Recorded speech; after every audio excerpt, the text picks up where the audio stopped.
It was great to hear and see the list of people who are going in various places to serve the Lord in different ways. And it reminded me that well over 50 years ago, I was on that list at Carrickfinn SU Camp. And I still have interesting memories from that time all those years ago. Now, we are back to our series focused on the life of Christ, a series called Messiah. So let's read from Matthew chapter 13, verse 53 to begin with. When Jesus had finished these parables, he moved on from there. And that's the way that Matthew typically indicates that in his account of the life of Christ, he is moving on by telling us that Jesus finishes something and then he moves on to something else. The Gospels, of course, are not just random collections of stories that people could remember about Jesus.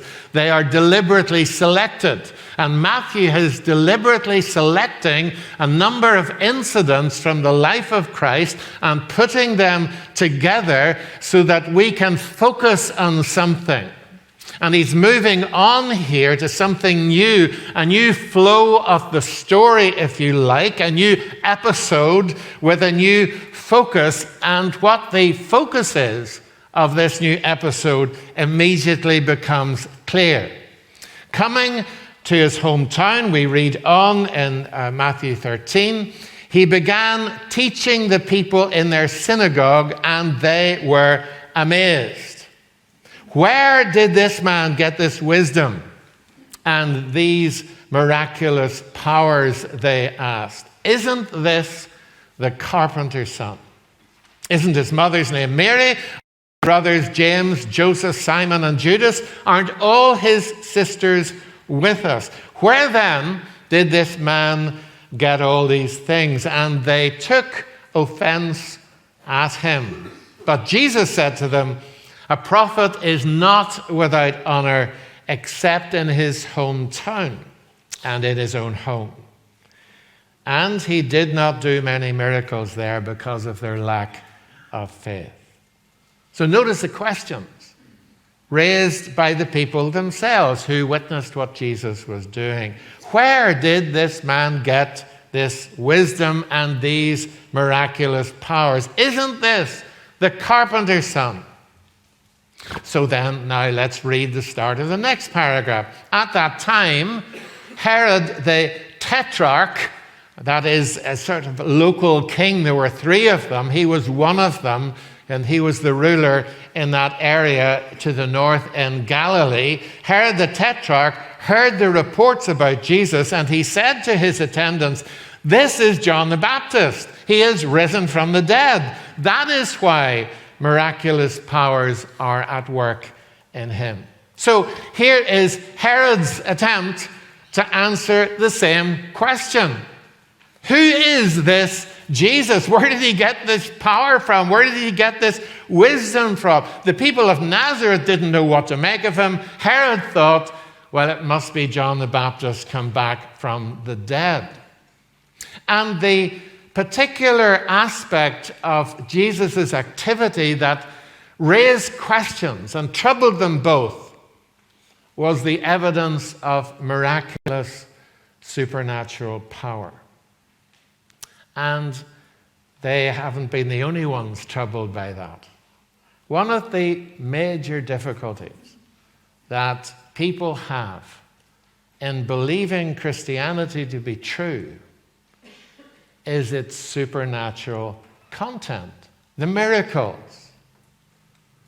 Because the Christian message is based squarely on miracle. Mainly, centrally, I should say, the resurrection of Jesus. In fact, miracle is not simply its base, it is its heart. Without the resurrection, there is no Christian gospel, there's no Christian message, and that's a real problem for many. because the philosophy of naturalism dominates our universities, the media, popular culture. That is the view that the material universe is all that there is or was or ever will be. There is no transcendence. There is no creator God outside the universe he has created. Miracles are violations of the laws of nature, and therefore belief in miracles is irrational. And I wonder if you have ever thought to yourself, all this stuff about a virgin birth or conception, walking on water, resurrection, Jesus returning one day in dramatic fashion. Do I really believe that? Can I really believe it?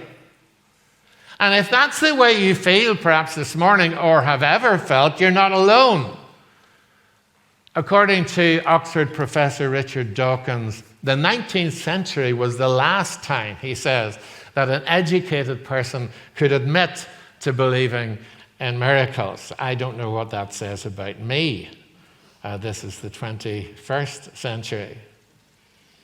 It surprises many then, and presumably also Richard Dawkins, to discover that we didn't have to wait for the rise of modern science for Christianity's supernaturalism to be a difficulty. When Paul, for example, spoke of Jesus and his resurrection to the educated elite in Athens, the vast majority of them simply laughed. They mocked him. But it wasn't only well-educated Greeks who had problems believing in miracles. It was the people of Jesus' own hometown in Nazareth. And I just love the fact that Matthew and Luke record incidents like this, because it exposes as nonsense the myth that I was taught. I remember being taught this, believe it or not, in a Spanish literature class. What it had to do with Spanish literature is a complete other story. But I was taught this idea that the people in New Testament times were so superstitious and gullible in their pre-scientific ignorance that they would believe anything. Well, you don't need a degree in modern science to know that someone who's certified dead and in the grave 3 days doesn't suddenly rise to life.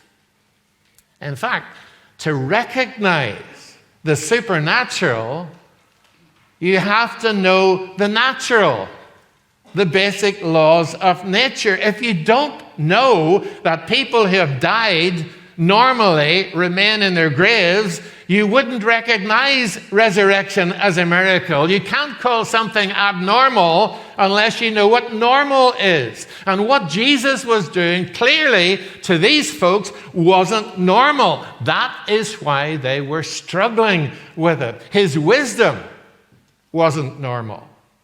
Everybody could see that his teaching was remarkable. This wasn't some crank. His teaching was gripping. It had the ring of truth about it. It spoke deeply to the human soul and heart. It came with an authority that even their educated teachers, their best scribes and Pharisees, simply didn't have. But how was that possible for this boy from hometown Nazareth? Where did he get this wisdom? That was the question. And then there was his obviously miraculous power. Where did that come from? So they were having a hard time getting their heads around it. Not because there wasn't any evidence, but because, well, let's listen to their questions again.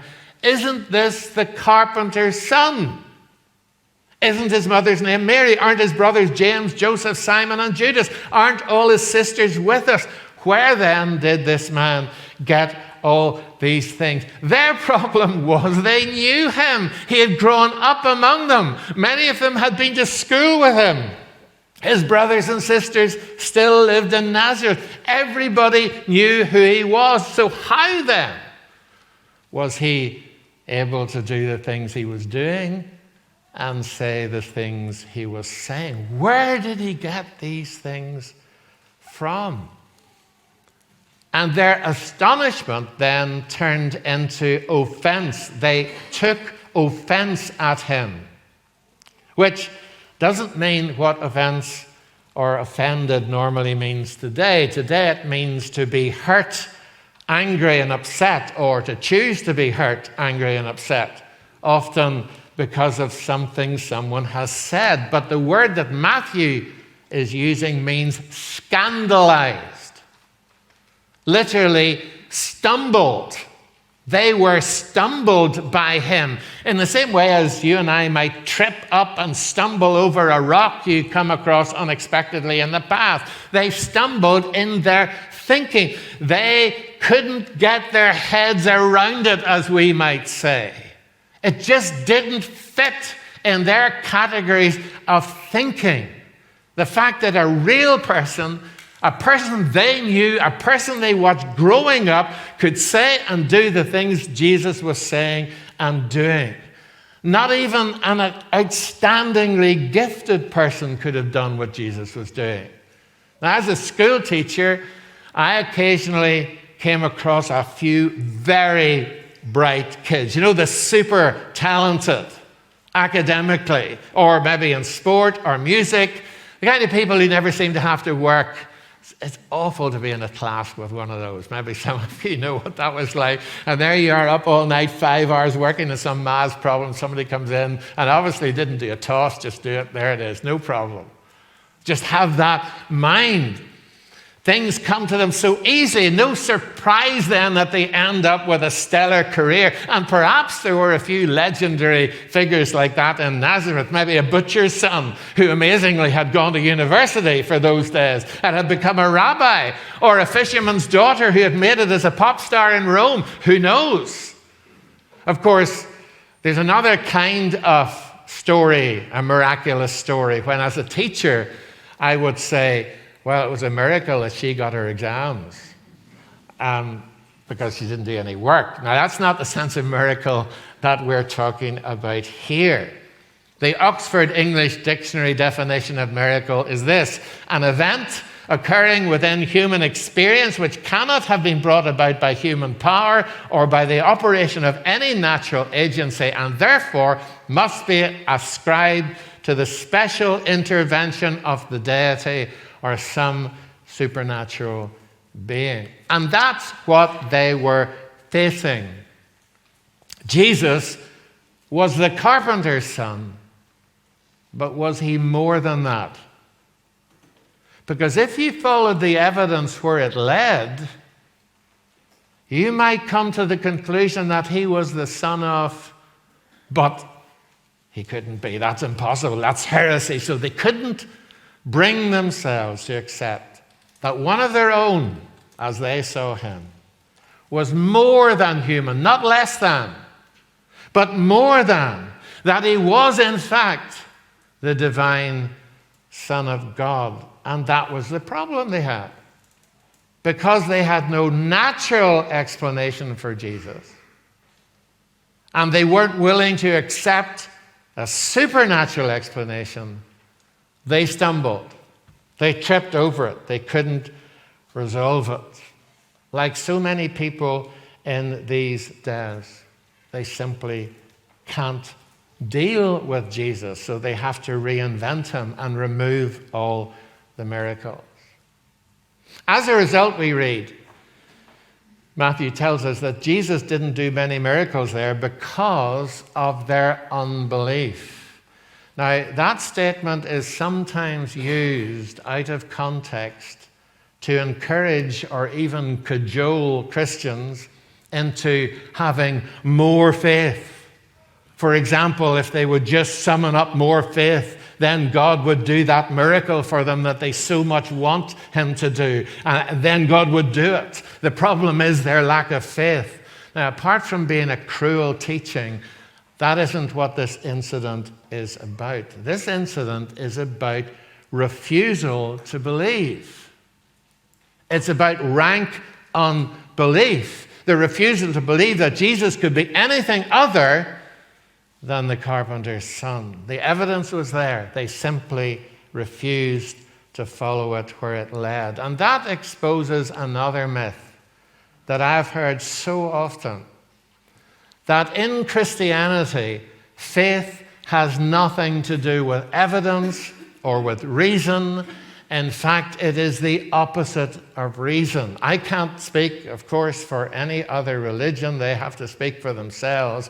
But this incident, like many others, makes it clear that Christianity is an evidence-based faith. Jesus insisted on providing evidence of his true identity. The problem was that the people of Nazareth were not prepared to open their minds to where the evidence was taking them. So they found themselves in a kind of impasse of their own creation, an obstacle they tripped over and kept tripping over and couldn't get round.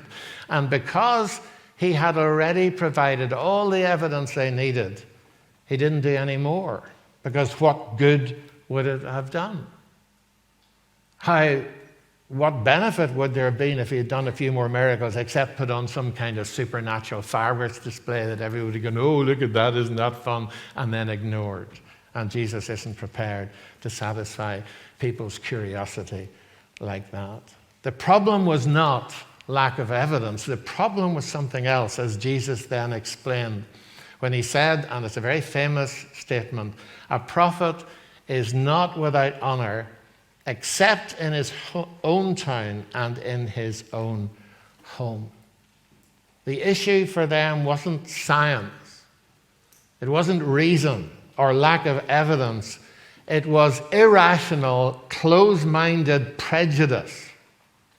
The kind of thing that you often find in a local community or even a political party or an academic association, or a family. They weren't prepared to countenance that one of their own, as they saw him, could be anything other than what they knew him as, the carpenter's son. Nothing could persuade them otherwise. And that is precisely, it seems to me, where our culture has come, to a narrow, parochial reductionism, where we close our minds and hearts tightly shut against the very possibility of transcendence, against the supernatural, against the possibility of divine intervention, as if God, if there is a God, were a prisoner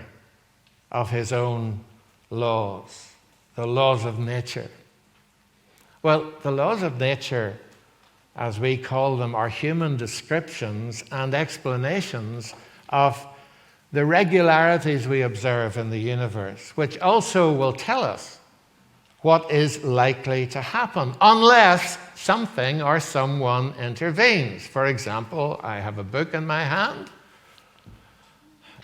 If I drop it, it drops, and when you go to school, you will learn all about gravity and so on, and the law that arises from the observation of gravity. But if I drop it and catch it in the other hand, it's not breaking the law of gravity. It's saying that something else intervened, and that's perfectly possible. The laws of nature will tell us that human beings do not rise from the dead by some natural mechanism. But Christianity doesn't claim that Jesus rose from the dead by some natural mechanism. It claims that he rose from the dead by supernatural power. The Creator who sets nature working as it normally does, can he not, if he chooses, intervene from outside the system? Of course he can. And neither science nor reason can prevent it.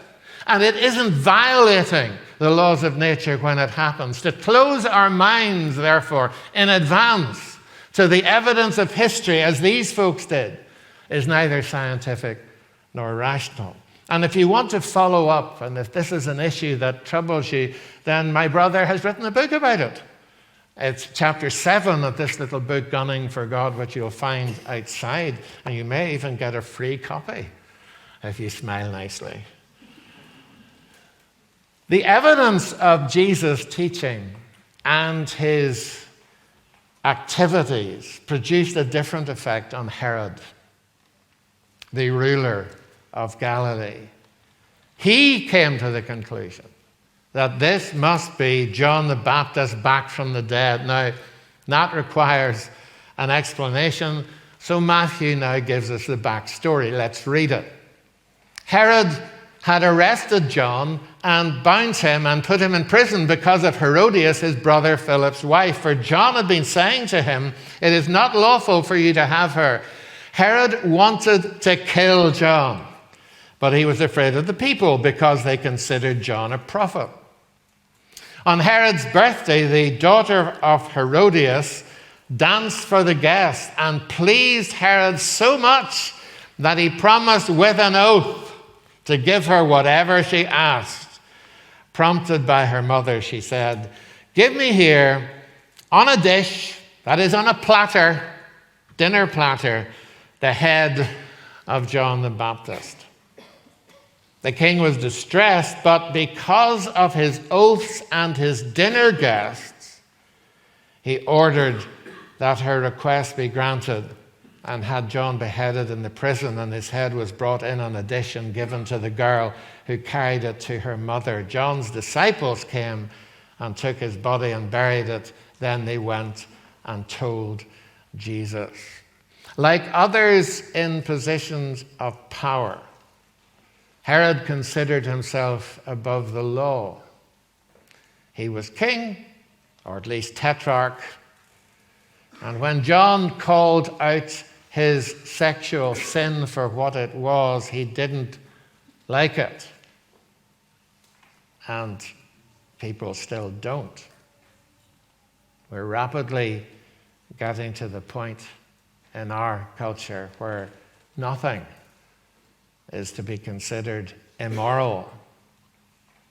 And anyone who dares to differ will face not just the individual anger of a Herod, but the collective anger of an entire society.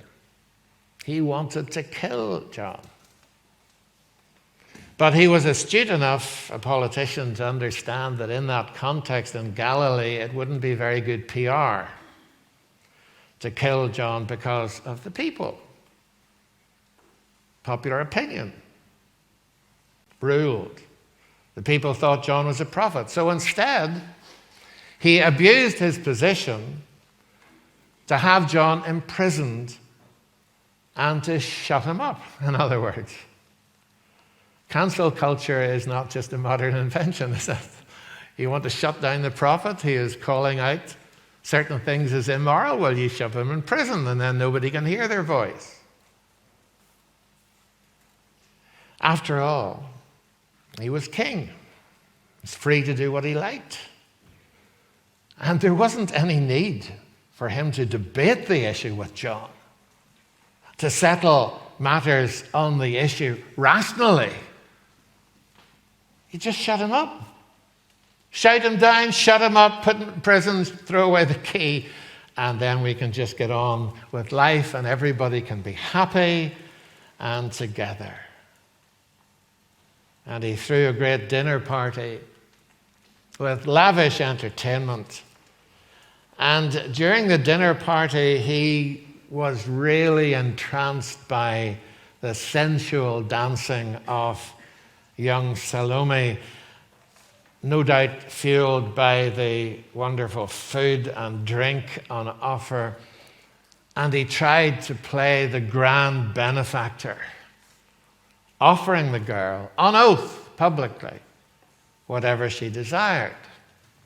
She had a wee chat with her mum, and what they wanted was the head of John the Baptist served up on a platter, the main course at the dinner party. Putting him in prison wasn't enough. We've got to get rid of people like that. And suddenly Herod realized that he wasn't free. He was trapped by his own foolishness between popular opinion of John on one hand and losing face in the eyes of these powerful dinner guests on the other. And he chose to avoid losing face in front of his dinner guests and had John beheaded. Now that had happened some time ago, but what Herod had done to John, this story reveals, had never left him.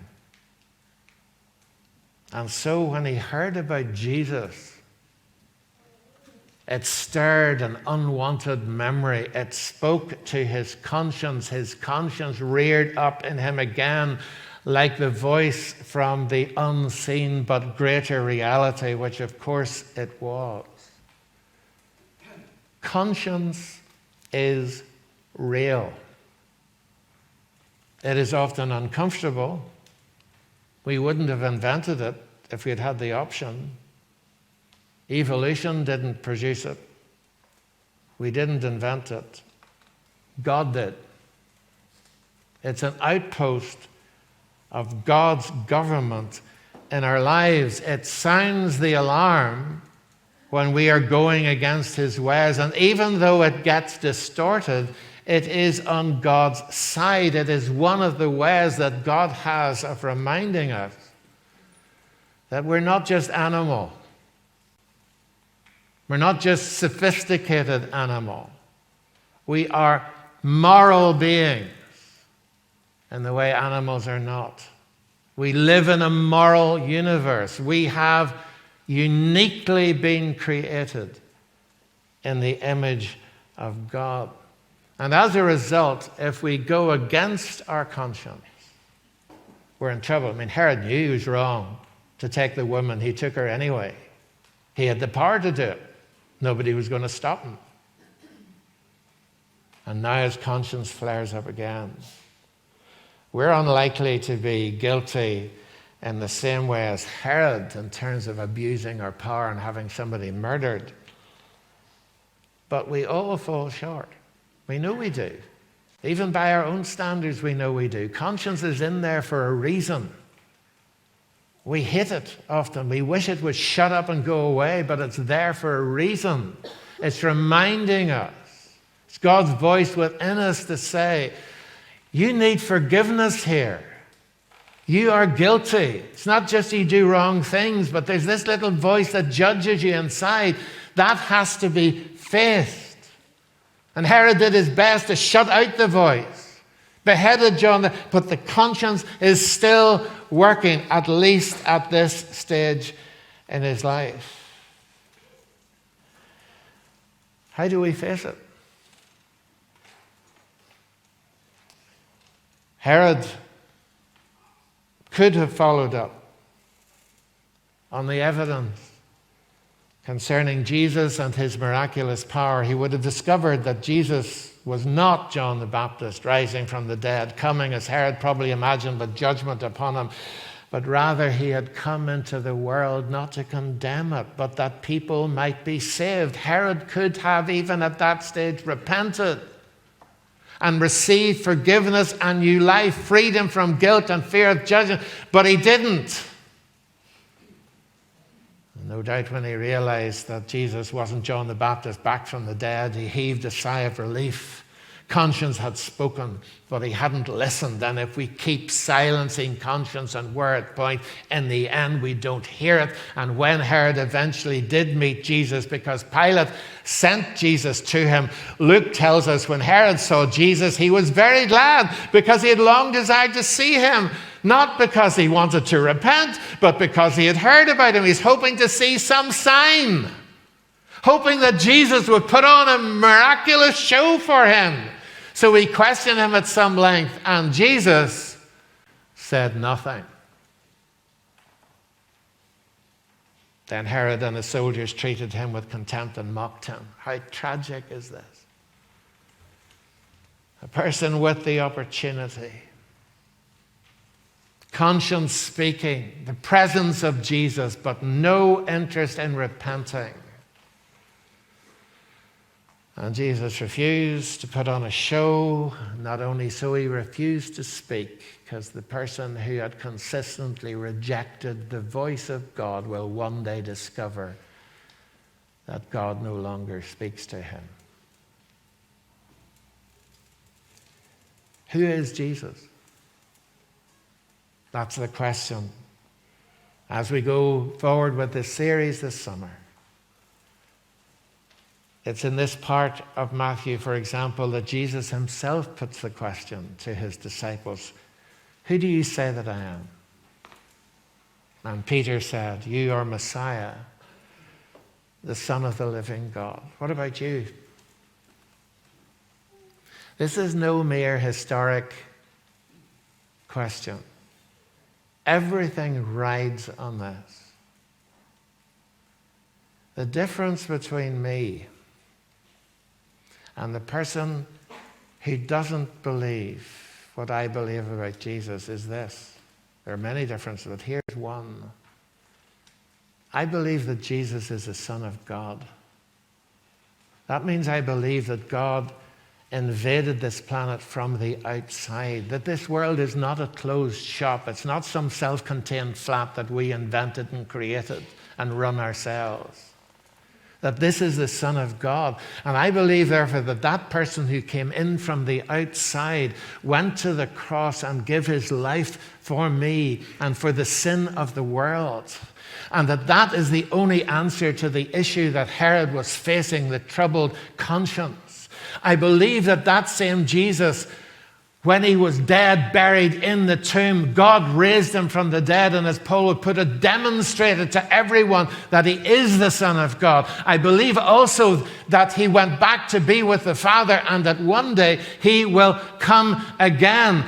I do not live my life in isolation, making my own decisions and living and finding my worth and my truth and doing what I want to do. We don't live in that kind of world. We live in a moral universe where God is the moral governor and will call all of us to account. The difference between me and the person next to me is that I have a Lord, the Son of God. I'm not free to make this stuff up. I'm not free to design my own morality because it's my truth and it suits me. If Jesus is the Son of God, then he is the Son of God. Uniquely. Lord, King of Kings, Lord of Lords. And as this section of Matthew will force us to think later on, when that voice comes from heaven, this is my Son, listen to him. Whose voice are you listening to? Voice of culture? The voice of your own desires and feelings and thoughts and preferences? Or the voice of the Son of God? That's why this matters. This is the most important question in life. I'd love to have the opportunity to sit and chat it through with anyone here, and I'm sure there are many others here who would love to do that. But let's just take a moment and pray as the band returns. Thank you, Lord, for these great stories from the Gospels that show us Jesus. Not the Jesus that our culture would love him to be, the Jesus that fits in with our way of thinking. The Jesus that, surprise, surprise, has all our preferences and ideas. But the Jesus who is the supreme Lord and Son of God, who created the universe and who came into the world to die for the sin of the world. May each of us grow in our appreciation of who Jesus Messiah truly is, and make our decisions in life accordingly. We pray in his name.